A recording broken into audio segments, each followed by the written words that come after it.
Be sure to record the ultimate conclusion to your dilemma.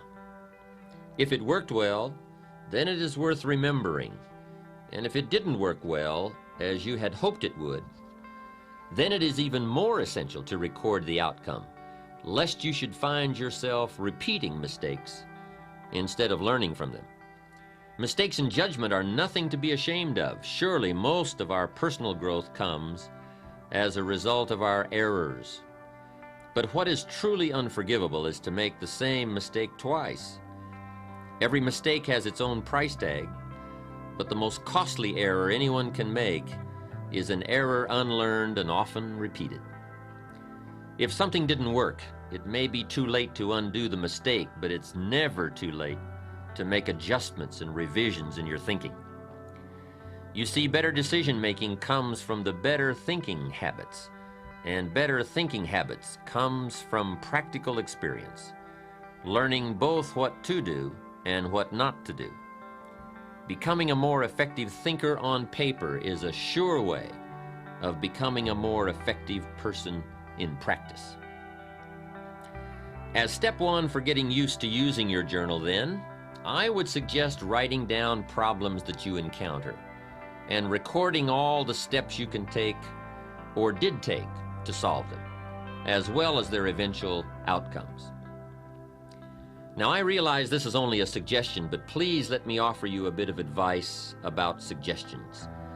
You see, many people will hear this suggestion, agree that it sounds like a good idea to try, and even go so far as to mentally agree to do it sometime. And therein lies the problem, that nebulous word sometime. We all know what happens to the promises we make to do something tomorrow or next week or as soon as we have a chance. Somehow, we never quite get around to doing it. My advice is that if you think a suggestion has merit and that it's worth trying, that you promise yourself you will do it. Make a firm commitment now at the conclusion of this program. You will have chosen one of my suggestions, and that you will not do another thing until you have opened your journal and written at least one page. Otherwise, to be perfectly honest, you might as well stop the tape now and give it and the journal to a friend. For surely if you lack the discipline to start a journal, it is highly unlikely that you will ever have the discipline to continue to use one either. This leads us into a second function of your journal, which is the capturing of good ideas. How many times as we go through the day do we come across a good idea, a unique quote, an interesting piece of information, or even a significant personal discovery? And each time we do, we mentally say to ourselves, I must remember that. Now, I'm willing to admit here that the human mind, I remember one time attending a church service in Carmel, California. The sermon that Sunday morning was excellent, so I opened my journal and started taking notes. But out of the 400 people in attendance that day, guess how many of the others were taking notes? Not one. So there I was taking notes in my journal from this sermon, and pretty soon the people around me were starting to give me strange looks. Out of the corner of my eye, I could see them nudging one another and whispering. I felt like some kind of spy. I could almost hear them saying, he's going to get out of here with some of this stuff. And sure enough, I did. I got the stuff. So what I'm suggesting is that you get in there and get out with some of the stuff. Let other people sit there thinking they can remember it all. Let other people treat opportunity casually, but not you. I would ask you to treat it seriously. Let other people wonder at the end of their lives where it all went wrong, but not you. Let other people play while you work, fool around while you study, soak up the sun while you soak up ideas. 10 years from now, they'll still be trying to figure out how to pay the bills, or wondering why their marriage isn't working out, or why they don't seem to be getting ahead professionally, but not you. Life always rewards the serious students for their labors.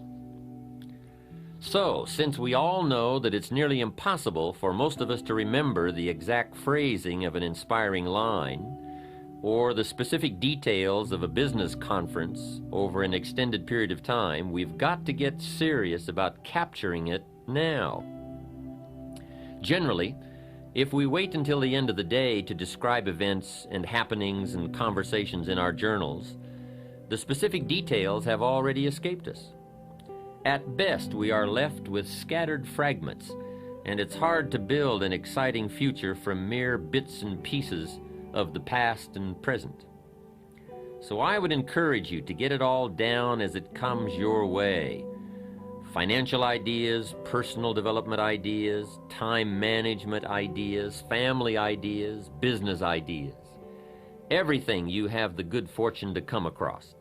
If an idea is worth listening to, worth reading, worth remembering, then it is also worth capturing in your journal. And there are many reasons for making the effort to capture good ideas, not the least of which is the fact that the simple act of writing something on paper helps to etch the idea more firmly in our conscious minds. To hear it, or see it, or read it is one thing. To take the time and make the mental effort to capture it with paper and pen is so much more. Second, every idea has its time and place. As Victor Hugo once wrote, there is one thing stronger than all the armies in the world, and that is an idea whose time has come.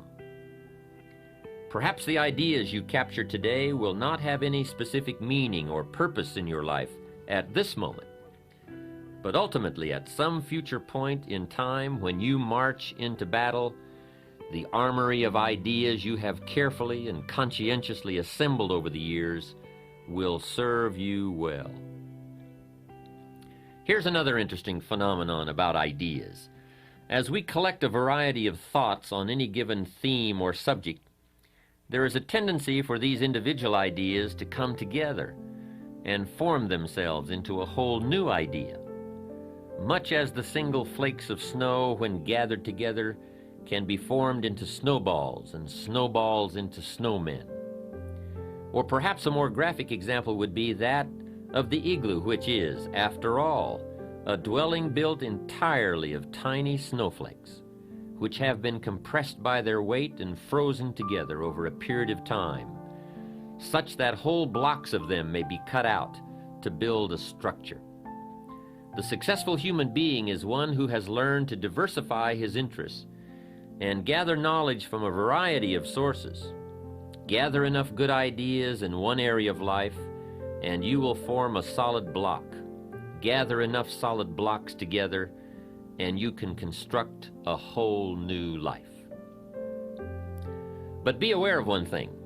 The mental storage bank of good ideas is very much like the bottom drawer of our desks or the extra drawer in the kitchen that holds a collection of valuable items gathered over the years, none of which can ever be found when we go to look for them again because of the chaotic manner in which they were stored.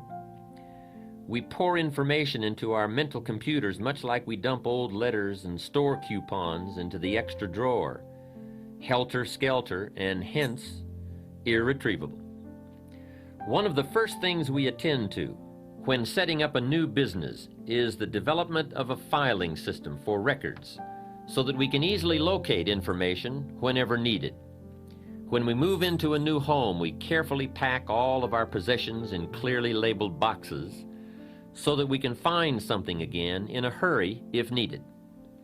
But when it comes to facts, to ideas, to observations, we have no system, as though they are incidental rather than essential to our better future. Your journal then provides you with the means of logically assembling and storing the pieces of information that come your way. Now, there are many ways to assemble the data in your journal for easy reference. For example, you might find it helpful to keep an index at the back of each volume so that you merely list the highlights of your entries so that your index might read like this: Financial Ideas, pages 5, 53, 96, and 104. Or Ideas for Increasing Company Efficiency, pages 46, 82, and 111. At one time, I used to keep 3 journals, one for personal observations, one for business notations, and a third for creative ideas for a book I was writing. Of course, it didn't take me long to discard that system. Carrying 3 journals around the world is no easy task. Then I tried using 3 colors of ink in the same journal, so that at a glance I could focus on any one of the 3 areas.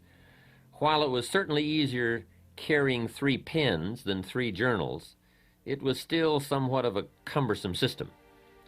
When the ideas are flowing fast and furious, you don't always have the time to search for a red, a green, or a blue pen. The method I finally settled on was setting aside certain sections of my journal for specific uses.